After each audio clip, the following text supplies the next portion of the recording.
Riche d'une histoire millénaire remontant à l'Antiquité, Gardanne a su traverser les nombreux changements socio-économiques et industriels. L'histoire de la mine, c'est avant tout une aventure humaine qui aura duré 400 ans. Une aventure qui résonne encore au sein des familles qui l'ont côtoyée de près ou de loin, au jour ou au fond, de jour comme de nuit. La mine fait partie de notre patrimoine, de notre territoire.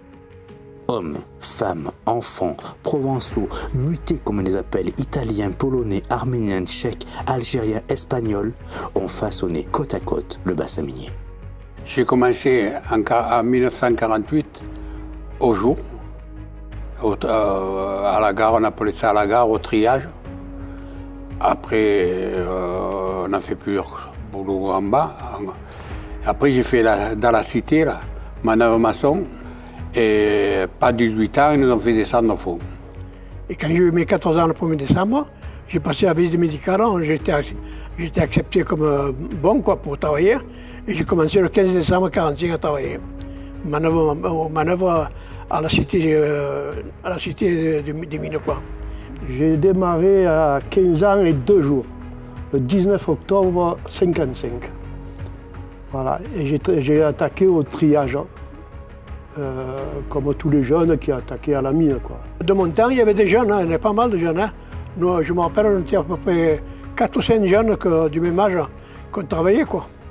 Quand on avait fini l'école. Alors ils se faisaient embaucher à la mine. J'ai commencé au jour à la gare. Il y avait encore les tris, il y avait encore les femmes qui triaient le charbon sur les toiles. Un bruit terrible, une poussière, oh là, ils souffraient ces femmes-là. Oh oui, il y avait les femmes là, oh oui. Il y avait plus de femmes que d'hommes, des veuves le plus. J'ai fait mes 3 ans au centre d'apprentissage de Saint-Pierre. J'ai passé un CAP mineur et un CAP électromécanicien. Et de suite, après l'armée, j'ai attaqué comme électromécanicien au fond. J'ai commencé en tant qu'ouvrier et tout. Au départ, c'était à l'entretien et tout. Après, assez rapidement, j'ai intégré la taille, le chantier au charbon. J'ai fini électromécanicien en taille. Je suis rentré en 81 à Carmont. Je suis arrivé ici en juin 1986. Et depuis juin 1986 jusqu'à la fermeture 2004 au fond en production. Un beau jour, on m'a nommé chef de poste et de là ça a démarré. Et je suis resté presque 20 ans chef de poste jusqu'à maître mineur. On était au charbon aussi puisqu'on était à l'entretien des tailles. On travaillait avec les mineurs. Mais nous là, sur la partie électrique, les mineurs faisaient le charbon et nous on essayait de maintenir les installations en état. Ils avaient besoin de nous, on avait besoin d'eux, voilà, je veux dire, ce que je dis, c'est propre. Après. Vous faisiez partie de l'équipe, hein? Oui, bien sûr. J'ai fait beaucoup de travaillements, j'ai fait beaucoup les bures, les cheminées. J'étais spécialisé là-dessus, quoi. J'ai travaillé au charbon aussi, ça fait que je connais un peu le charbon, je connais un peu la pierre, je connais un peu tout. Je suis descendu quelquefois pour dépanner le truc, mais souvent pour aller voir un peu comment ça se passait, où ils passaient notre matériel, où ils passaient. Je les plaignais un peu quand même, hein, ceux qui travaillaient au fond. Quand il fallait qu'ils prennent à la taille les traverses de chemin de fer à bras, ils faisaient les quilles pour sécuriser le machin, et puis après ça s'effondrait derrière. Non, c'était vraiment dur. Hein. Le fond, c'était vraiment un endroit bien particulier, que nulle part ailleurs on trouvera. Même mon meilleur ennemi, c'était mon ami. Parce que je pouvais en avoir besoin, comme lui pouvait avoir besoin de moi en cas de problème. Au fond, c'était dur, hein. Le métier de mineur était dur, mais c'était vraiment, pour nous, en tant qu'ouvrier, un des plus beaux métiers. Parce que disons qu'il y avait une solidarité, une camaraderie qu'on n'a pas retrouvé ailleurs. Je pense qu'en disant vulgairement, on a travaillé dans la même galère et je crois qu'on était tous pareils. Et c'est vrai que la solidarité, c'est quelque chose de fondamental pour un mineur. Est-ce que c'est le danger qui nous faisait ça? Est-ce qu'on était tous... on était mineurs. On était mineurs. On s'entendait comme... comme des frères, on peut dire. Je ne mens pas. Hein. On était très bien, ouais. Disons que moi, de petit, comme mon pauvre père était mineur aussi, c'était l'envie d'être mineur. Il fallait que je fasse le métier de mon père. Et bon, je ne l'ai pas regretté, hein, franchement. Un métier dur, mais un métier d'homme. J'étais fier de travailler à la mine.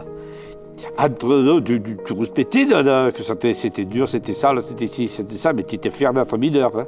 Obligé de travailler en groupe avec les autres et tout, et de se protéger les uns les autres. Parce qu'on sait très bien que si jamais il y avait un accident, un éboulement ou quoi que ce soit, il n'y a que les copains qui pouvaient vous sauver. Et je surveille, d'un coup je vois, hop, merde, là on ne voit plus le blanc. Là, oh putain non plus, j'ai dit je ne reculais. Et par des commandants tous reculés, on t'adore. Et si ce n'était pas quelqu'un qui connaissait, il y aurait eu 4 morts. On venait de forêt, on avait tiré la volée, on avait déblayé. On s'apprêtait à purger pour commencer à remettre les cintres. Et le camarade, quand il s'est avancé pour commencer à finir de nettoyer, ben, les toits ils sont partis, mais 80 plus haut. J'étais à Méreuil, on arrive à Méreuil, c'était de 10 h. Et moi, il me dit, on ne descend pas, il y a eu un accident mineur, les toits ils sont tombés. Oh, putain, c'était notre chantier. Et c'est là qu'on nous a dit, il y a, bon, on va dire le nom, voilà, il me dit, il est dessous. Bon, mon père, il a été enterré 2 fois en entier, dans les tailles. Je crois qu'il avait 4 ou 5 pensions d'accidents, pas des choses... Il n'y avait pas un endroit de son corps où il n'avait pas eu des blessures. Avant, on boisait tout avec les bois. Et puis après, ça s'est amélioré, on mettait des cintres en fer. Ça, c'était plus costaud. Donc il y avait moins d'accidents, quoi. Mais les risques, ils y sont toujours été, oui. Le plus gros risque qu'il pouvait y avoir au fond de la mine, c'est-à-dire la poussière et le grisou. Du côté électricien, il y avait le risque explosion, la maîtrise du grisou et de l'électricité, surtout qu'on a progressé en installation, on est passé du 1000 volts au 5000, même au 10 000. Vous savez, quand il y a eu les 6 morts, c'était le quartier où j'étais. Mais moi, je n'ai pas vu le chantier, j'en ai vu plusieurs fois, mais c'est un chantier normal comme les autres. Mais jamais de la vie, je cru que ça tombe. Eux, ceux qui travaillaient, peut-être ils savaient que c'était dangereux. Disons pas de descendre en ayant cette peur, mais disons que pendant assez longtemps, avec les collègues, des fois, bon, on n'en parlait pas trop souvent, hein, mais des fois on se disait, on n'arrivera pas à la retraite. On se disait, ça aurait pu être nous, ça aurait pu être mon père ou mon frère, ou voilà. Donc il y avait quand même, ça comptait énormément, quoi. Voilà. On ne dira pas le contraire, quoi. Quand on descendait pour fond de la mine, on avait comme une âme d'enfant, on avait toujours, je ne sais pas si c'est qu'on s'amusait, on était joueurs, on avait toujours quelqu'un qui racontait quelque chose. Bon, après on parle de tout, de la chasse, c'était ça, après quand on travaillait, voilà, mais je veux dire, on avait toujours un peu cette chose-là. C'était des personnes qui étaient toujours joviales, qui avaient toujours une blague à raconter, à faire des choses comme ça, là, et c'est sûr que ça fait drôle, ça fait réfléchir. On arrive à un moment donné où on ne pense plus à l'accident. Non. Et puis, je vous dis, la sécurité, elle est devenue importante à la mine. Je suis resté 29 ans de nuit, dont à peu près une bonne quinzaine d'agents de maîtrise. J'ai jamais eu un accident parce que ma priorité, c'était justement la sécurité. Pour ça, aujourd'hui, d'être là, pour nous, on se dit chaque jour, eh ben on a gagné ça de plus, putain, on n'aurait jamais pensé. On n'oublie pas. On n'oublie pas le bon, on n'oublie pas le mauvais non plus. C'est comme ça. En février 2003, l'arrêt de l'exploitation est effectif. Le puits Yvon Moranda, alors le plus moderne d'Europe, aura eu une vie courte. 16 ans après sa mise en service, ce dernier puits, encore en activité, marquera la fin de l'extraction du charbon dans le bassin minier de Provence. Après, il est vrai que, bon, de fermer la mine, d'arrêter l'extraction charbonnière et tout, Ça n'a pas plu à tout le monde. Même moi j'aurais préféré continuer à travailler hein, parce que c'était dans notre ADN. Chez des ouvriers, l'ADN c'était le travail. Hein. Surtout nous en taille, qu'on était une vingtaine de personnes, je veux dire, s'il y avait quelque chose qui n'allait pas, on se concertait entre mineurs déjà, et après on faisait appel au syndicat, puisque quelque part ils étaient là pour nous défendre. Mais je veux dire, le premier noyau, il se passait entre nous. On va parler des loups, des airs, qui avaient encore des gens comme ça, là, comme je vous ai dit l'autre jour, là, ils montaient sur le banc, là, ils n'étaient pas grands, ils n'étaient pas grands, hein, ils montaient sur le banc, puis ils disaient, les gars, on arrête tout, on arrête. Et l'écouter, religieusement. Je dirais que n'importe quel patron, il est à l'écoute des revendications des salariés, qu'il y ait un certain rapport de force. Et puis des luttes, il y en a eu tout le temps, quoi. Je veux dire, plus ou moins, ces manifestations, je ne les compte plus. 88, 94, 99, 2003, il y en a eu en permanence. Il y en a eu en permanence parce que sans rapport de force, on a vu une direction qui était muette et sourde à nous écouter par rapport aux revendications. Et puis au début, on se battait pour des choses, pour des augmentations, des choses. Et à la fin, on se battait pour ne pas perdre les choses. Parce qu'ils voulaient nous enlever ci, enlever ça. On aimerait de dire oui, on était rentable. C'est pas vrai. C'est pas vrai. Économiquement, on n'était pas rentable. Nous, on allait chercher le charbon à 1300 mètres de profondeur. Il y avait des soutènements qui nous coûtaient les yeux de la tête. Alors que dans les pays étrangers, ils le ramassaient à la pelle, le charbon. Il arrivait moins cher que ce que nous pouvions le vendre. C'est quelque chose quand même, c'est un arrêt, on l'a toujours connu. On avait les parents qui travaillaient, on a vécu avec la mine. L'arrêt, ça a été brutal pour nous. Tous ces emplois, les emplois induits tout autour de Gardanne. Quand on sait qu'il y a des pays qui ne l'ont pas fermé et que nous, on a fermé avant tout le monde, ça me rend fou, moi. Je pense déjà de l'avoir programmé. Ça a été une mauvaise chose. Parce que tout le monde s'est dit, la mine va fermer, ça ne sert plus à rien. On a été fermé autoritairement en 2003. Puisque dans les derniers écrits du pacte charbonnier, ils annonçaient une date de fermeture de 2007 avec un démantèlement du fonds. Or, en 2003, en février, on a été fermé autoritairement un week-end de 3 jours sous protection policière. Il faut rappeler qu'il y avait 2 compagnies de CRS qui étaient un appui grec, et qu'en 3 jours, Charbonnage de France se glorifie d'avoir démantelé 100 ans d'exploitation au fond.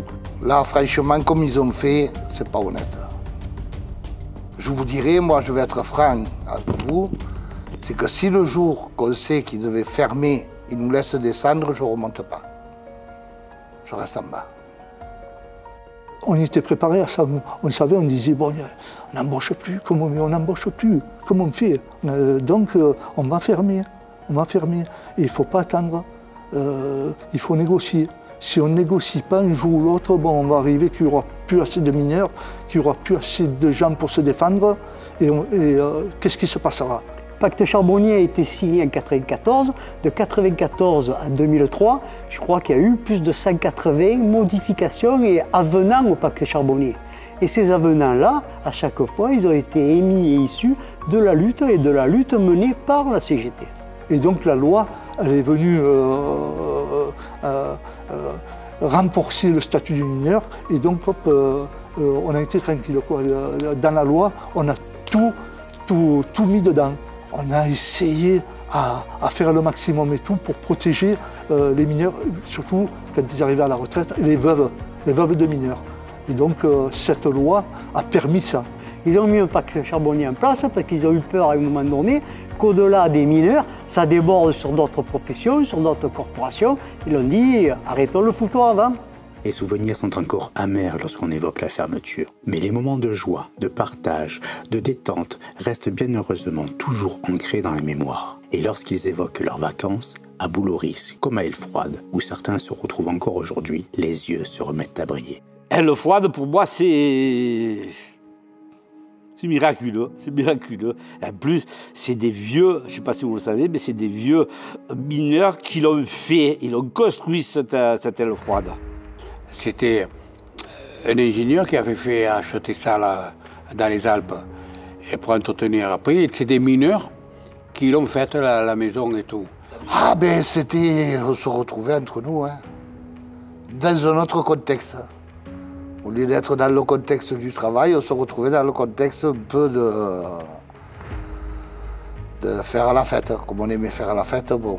De jeunes, peut-être 4-5 ans, avec mon père et ma mère, à le froide. Nous, on allait qu'à le froide. Nous, on était allés mais j'ai des souvenirs mémorables dans le froide. C'était bien à la froide. La froide, c'était bien. On avait un glacier en face, qui était... Même en été, il y avait la glace. C'était une famille de mineurs, hein. Les enfants ils jouaient ensemble et tout, et nous, bon, ben, c'était les parties de boules. Je me rappelle, bon, on était vraiment une belle équipe et tout, on faisait presque des Jeux Olympiques dans le camp, enfin, des Jeux Olympiques, je veux dire, on organisait des choses et tout. Toutes les cuisines elles étaient dans la même pièce, chacun avait son frigidaire, le gaz, tout ça, la pile. Et après on faisait à manger, on se mettait tous sur une table. Avec ce qu'on connaissait, on mangeait ensemble. Eh bien, il y avait la convivialité, tout le monde se retrouvait. Hein. S'il y avait une table à prendre, ben, s'il y avait 5 places, c'était 5 places de mineurs. Hein. Donc on pouvait arriver dans les centres de vacances et connaître, quand je dis connaître personne, je dirais par amitié, connaître de vue certains. Donc ça nous c'est tout le libre arbitre de ou côtoyer les gens de Provence ou aller sympathiser avec des gens de Carmaux, de Cazes. Elle y est allée cette année, ma fille, en tant que mairie de Gardanne, voir des collègues. Elle est revenue, elle pleurait, elle me dit « ça sent toujours pareil, le froid. Le chalet, il a toujours les mêmes bruits, les mêmes odeurs qu'il y a 40 ans derrière, elle a 40 ans, ma fille. » Comme le symbole d'une histoire qui a marqué des générations, les chevalements encore apparents dans les collines de Gardanne et du bassin minier imposent le respect pour tous ces hommes, ces femmes et ces enfants qui ont façonné la légende des mineurs. Ces puits font partie du patrimoine et de l'histoire, mais ils portent encore les voix et les rires de tous ceux que nous n'oublierons jamais. J'ai peur que dans 20 ans, la mine à Gardanne, des fois tu entends parler des gens qui disent la mine à Gardanne, mais il y avait une mine à Gardanne. Alors que ça a fait vivre des milliers de personnes. À 76 ans, j'ai encore le souvenir de tout ça. Et ça me fait plaisir d'en parler, parce que c'est une vie. Dès que le soleil se lève, hop, la vie est belle. La vie est belle, franchement. On est toujours présent, même quand la mine est fermée. On voit encore, je me vois encore en train de partir à pied, monter, aller jusqu'à la Félicie, à pied. Je vois les gens avec qui je travaillais, ça revient en tête encore. Hein. Ça ne s'oublie pas, ça. J'ai passé 29 ans avec la même équipe. Ça ne peut pas s'oublier, ça. Ça ne peut pas.